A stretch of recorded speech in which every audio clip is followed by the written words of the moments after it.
Hi, greetings. It's me, Dr. Paul Gerhardt, and today I want to talk about organizing your speech. Now, there's a lot of different ways to organize your speech, and so I'm going to give you some ideas to consider as we go through this.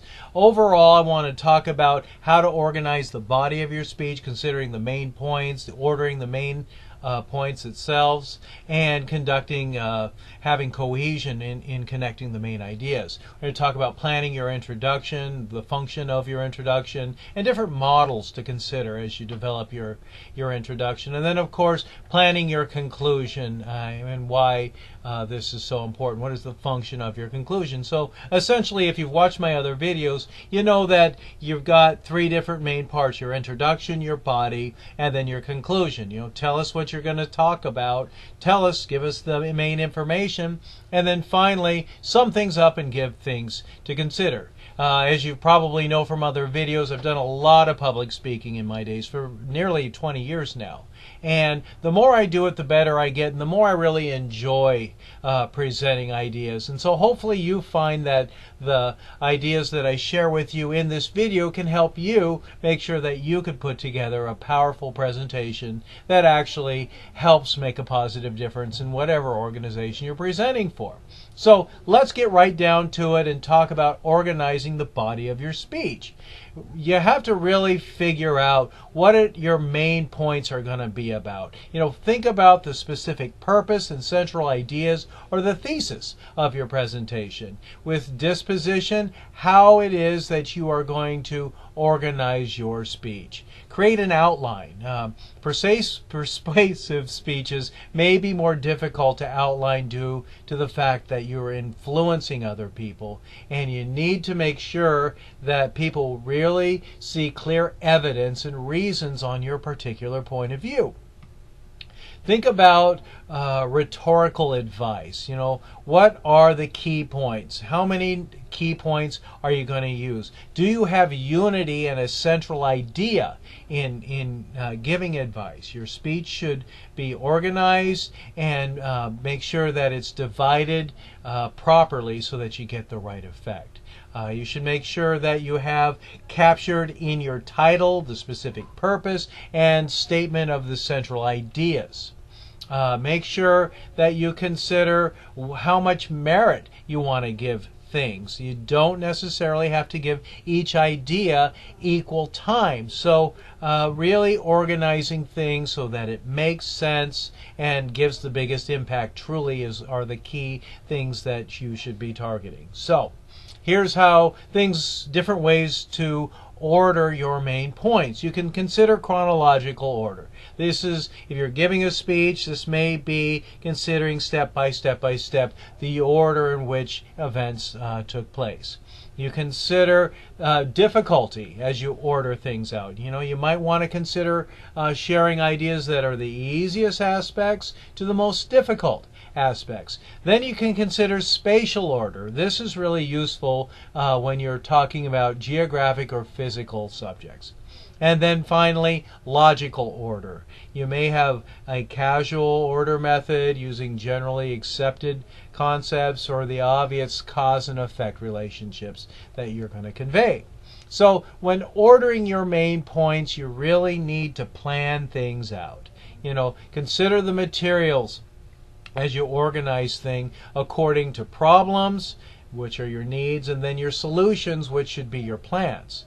Your goal really is to get agreement on the existence of the problem, then provide the audience with your plan or your solution. Sometimes this may take more development than others, depending on the topic that you're discussing, and consider the appropriateness of how things should be sequenced and emphasized.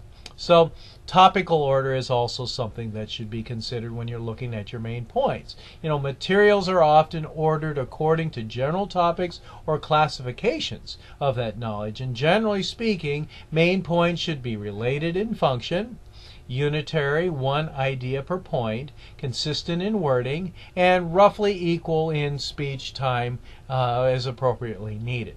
Cohesion really is important. That's about glue. How are you connecting your ideas? Are you previewing things in advance? Letting people know what the main points and how they're connected, and have clarity in doing so.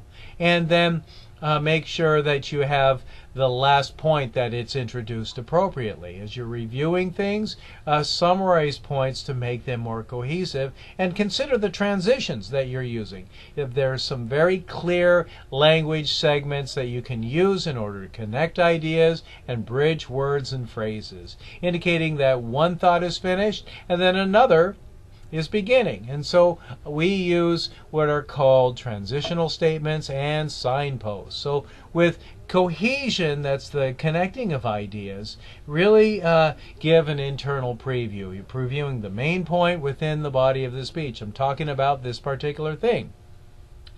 Make sure you have internal reviews. Summarize the complicated points and then move forward to show the logic of the point as it relates to what's coming next. Secure attention. Start out by giving good examples in your introduction. Make startling statements, rhetorical questions, reference the subject, use audio equipment and statistics and quotes. Establish goodwill and credibility in your introduction. Connect with the audience, especially important when you have a controversial subject and a hostile audience. Give concessions to the opposition, and use humor in a way that helps establish goodwill. Make sure that you reveal your experience, training, and other qualifications, as well as stating statistics or referring to an expert source that can help you establish credibility. So in giving your introductions, make sure that you're assuring a fair hearing. Secure goodwill and make sure that you're helping people have perceptions of credibility in you and your message.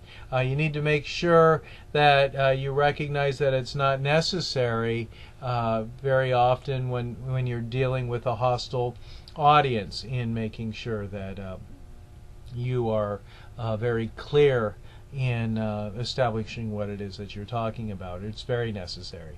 Make sure that you show genuine appreciation, and make sure that you're using humor as much as possible.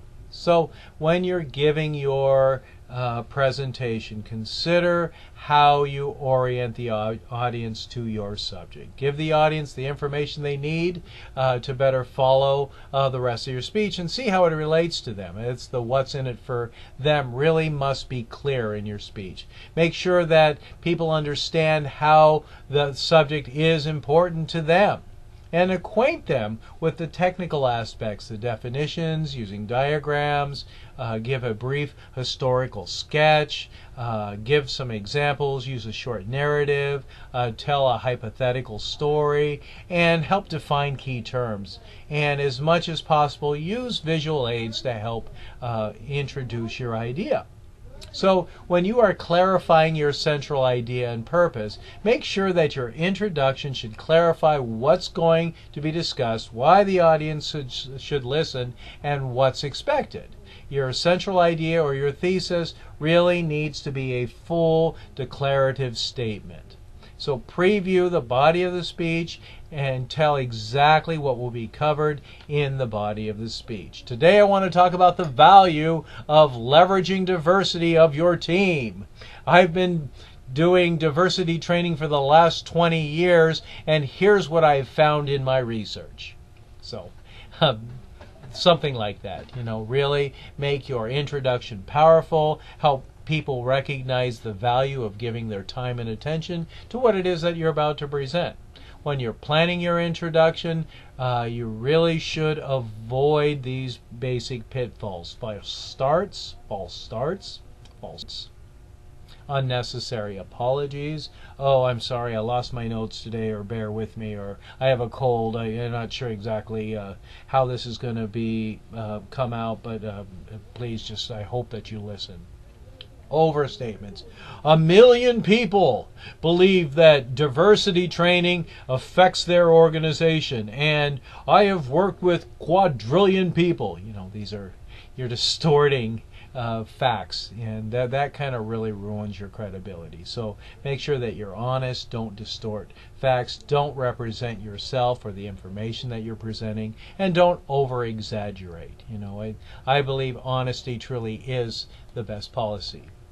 So when you're planning your conclusion, it really is important to understand what a good conclusion does. So you essentially, in your conclusion, you're reviewing the central idea. Remember the introduction, tell us what you're going to tell us. Give the body, tell us what you're going to talk about. And then finally the conclusion, tell us what you told us. So reinforce a belief or an action. Give a call to action. Help the audience really know what specific actions they can adopt immediately. The what's in it for them. End with impact and impress people when appropriate. When ending with impact, end with a final strong statement that leaves the audience with something to consider and that resonates with the audience long after the speech is over. Right? You've done your job when people go, wow, that was a great presentation. I'm going to do this specific thing that you suggested. Or, oh my gosh, I see things differently because you. Thank you. Right? Isn't that what you want? You're beginning with the end in mind. So other pitfalls that you want to avoid in your conclusion is depreciating of effort. Don't give apologies. Don't do anything that's going to damage your credibility. Don't over amplify things. You're expanding on points that you've already covered.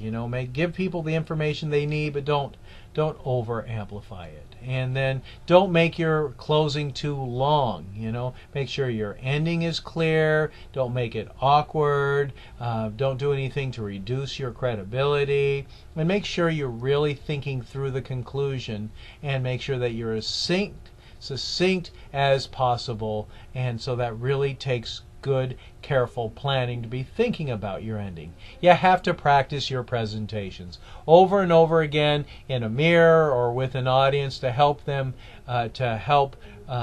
you gain insights from other people. Outside feedback really is a great way to help you really create a memorable presentation. So essentially, in summarizing, you have to really think of the basic parts of a speech: the introduction, body, and conclusion. Begin with the end in mind, right? Limit your main points to 3 or 4 as much as possible, and keep them unified in a central idea, and give each idea some equal merit. Some methods for ordering your main points are chronological, difficult, spatial, logical, need plan, and topical. Make sure that you consider the principles in connecting your main ideas that we've discussed. Preview in your introduction, review in the summary, and have transitions where the main points also have internal previewing and internal reviewing or summaries, as well as brief statements and signposts. State your idea. Now that we've talked about biases, let's talk about prejudice. So you've got natural transitions that help people know when to switch to new ideas along the way. So the basic 6 functions of your introduction are securing the attention, connect to the audience by establishing goodwill and credibility, assure a fair hearing when the audience is opposed or hostile to the topic, orient the audience to the subject, make sure you're clarifying the central idea and purpose, and then offer a preview of the main points. And finally, avoid the pitfalls in your introduction with false starts, unnecessary apologies, or overstatements. The 3 functions of your conclusion: review the central idea, reinforce the belief or action that you desire, and then end with impact while impressing your audience with appropriate information. And then again, avoid these pitfalls in your conclusion about over amplification and having too long of an end. Well, that's what I've got for you today in this 15-minute presentation on organizing your speech. I hope that you have enjoyed this and have taken something of value away. And even more so, I hope that you have a great day, because only you get to choose how you feel about it